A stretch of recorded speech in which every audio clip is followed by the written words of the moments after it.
I didn't want you to wear that someplace, stepped outside his permit. In the short sleeve shirt. No, again.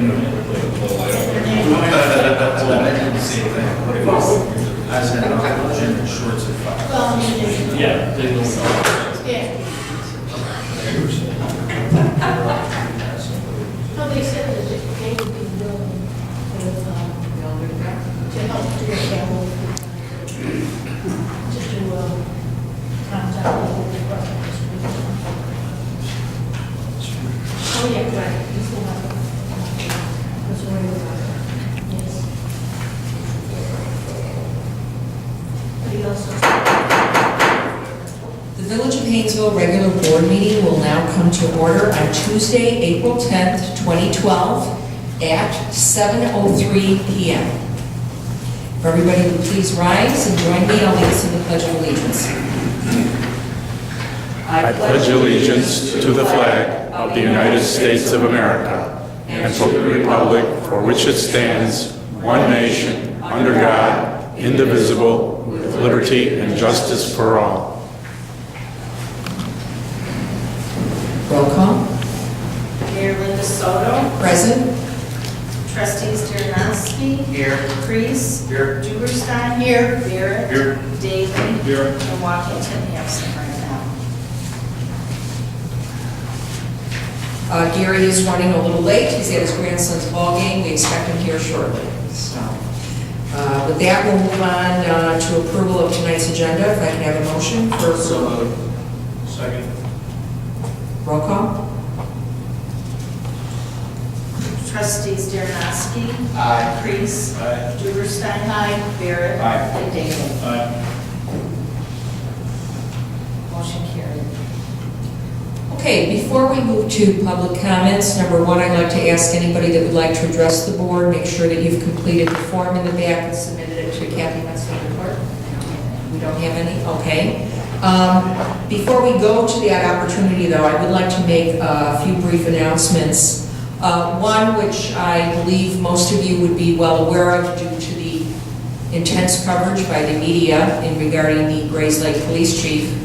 I would like to read, for the record and for our residents out there in YouTube land, a press release that was submitted by Mayor Rhett Taylor on Friday, April 6th. And this is Mayor Taylor's statement announcing the administrative leave for Police Chief Matthew McCutcheon. On March 30th, 2012, Police Chief Matthew McCutcheon was involved in a traffic accident in Wisconsin. The events did not happen during business hours. He reported the incident to the village of Grays Lake, and since this notification, the village has been conducting an investigation of the incident. For 20 years, Chief Matt McCutcheon has been dedicated to the safety and security of the village. During this time, his standard of performance has been exemplary.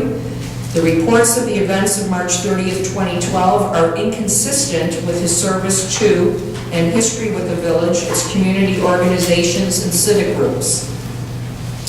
As a result of the preliminary investigation, effective today, April 6, 2012, the village has placed Chief McCutcheon on paid administrative leave.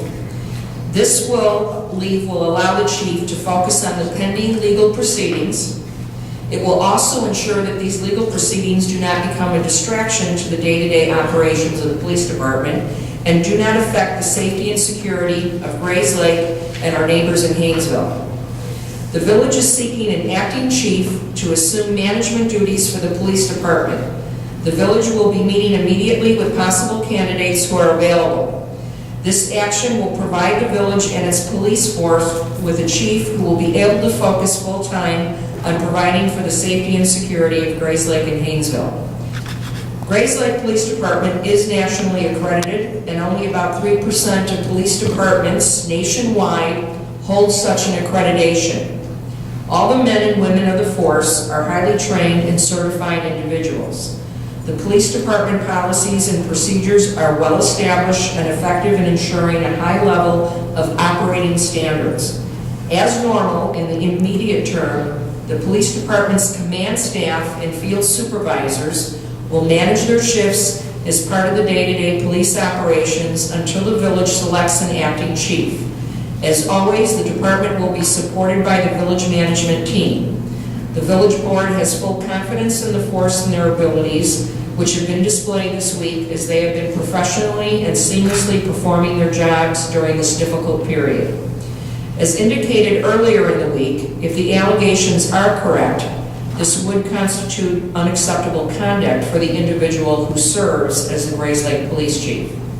As the investigative process continues, the village will continue to provide information to the community as it becomes available.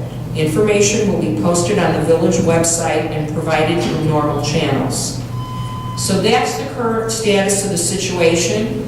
The only thing that I will add and comment on this time is that I have been in close contact with Mayor Taylor and Mike Ellis, the village manager. They have kept me in the loop, and I feel very secure and comfortable with the police services as they're being executed, because I agree in full, this department is very professional and well-run, and if anything, they have banded together during this trying time and are determined to do a better job than ever.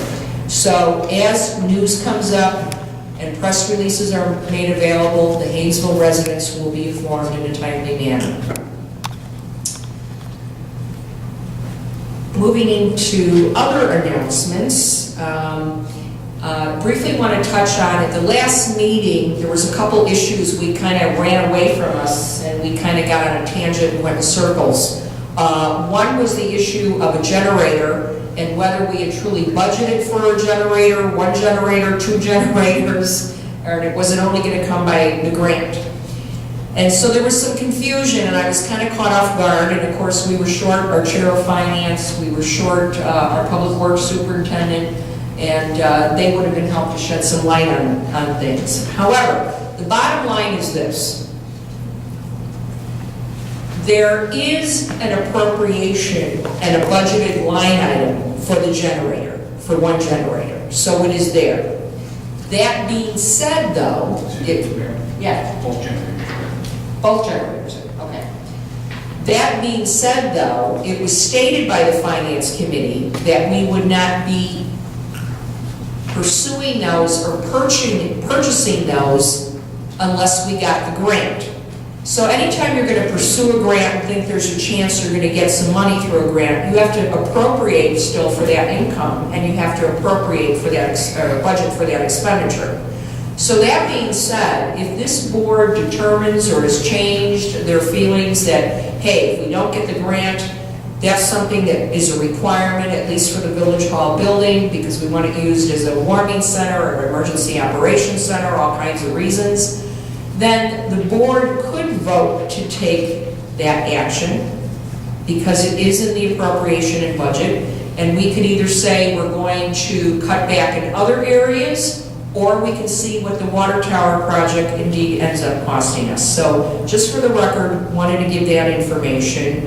And then the other thing, which we will move along with comments further on, but I just want to add, I did send out an email to the Board of Trustees asking for their feedback on the signage issue that was discussed, and reminded everybody that, again, it was written down and there was discussion over a year ago that potentially we would buy a new sign for this building and then move this sign to the Public Works building.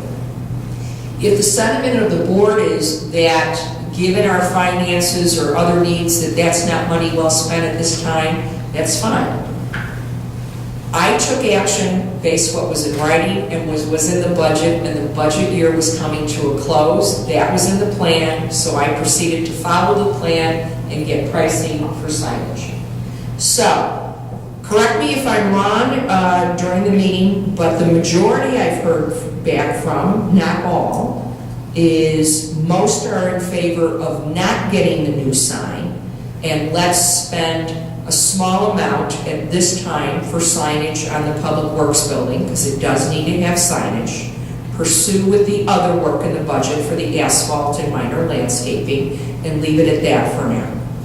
So I will give you an opportunity to make other comments on that later, but I just wanted to make those announcements for the record.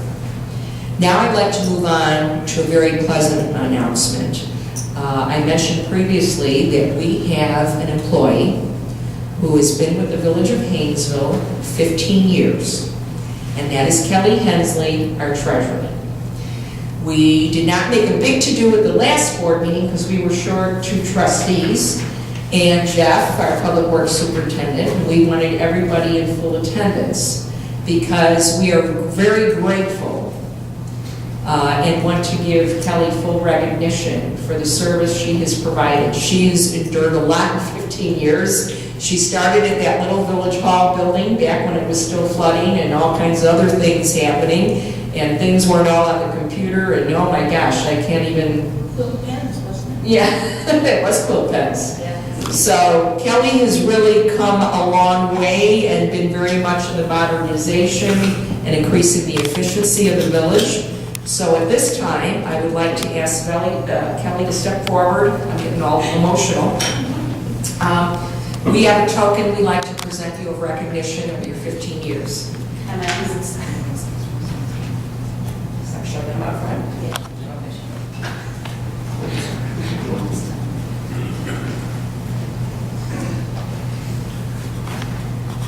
We are presenting this to you, Kelly. It is from myself, the mayor of the Village of Hainesville, the board of trustees and staff for 15 years of dedicated service.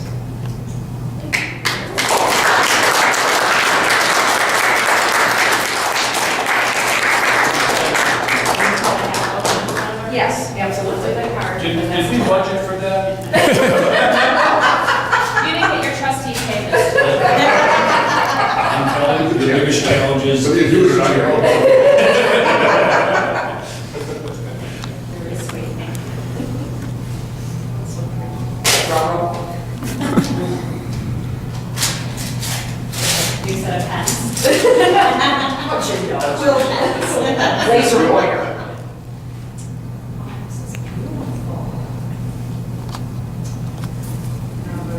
That's the heartfelt things.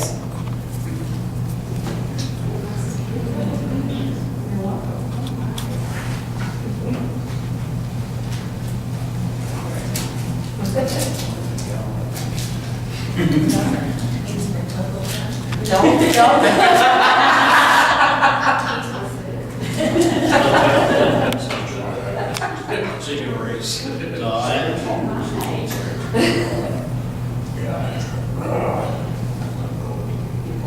Nice shot. Right to my heart.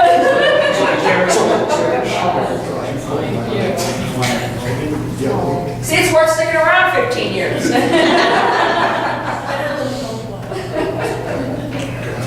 Thank you very much, everybody. Greatly appreciate it. And it's been a blessing working for this village. It's a big family. Thank you. Thank you, Kelly.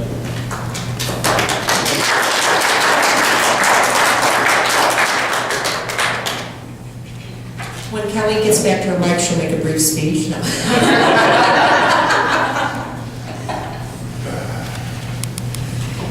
Okay, any public comments? Going, gone. Let's move on to the omnibus vote agenda. Motion for approval? So moved. Second. Roll call? Trustees Darrenowski. Aye. Reese. Aye. Juberstein. Barrett. Daly. Aye. And Waddington. Okay, thank you. Now we'll move on to reports and communications from the officers and myself, and we'll start with our village engineer, Greg Rowe. Thanks, Mayor.